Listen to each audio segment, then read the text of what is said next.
आपण आयुष्यात काही गोष्टी टाळू शकत नाही.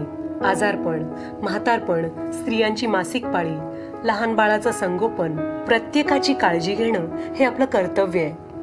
पण वापरानंतर निरुपयोगी साहित्याची नीट विल्हेवाट लावणं ही सुद्धा मोठी जबाबदारी आहे. उघड्यावर टाकले तर रोगराई पसरू शकते, प्राणीमात्रांच्या जीवाला धोका निर्माण होऊ शकतो आणि हे आपल्या वाईट सवयीमुळेच घडू शकतं.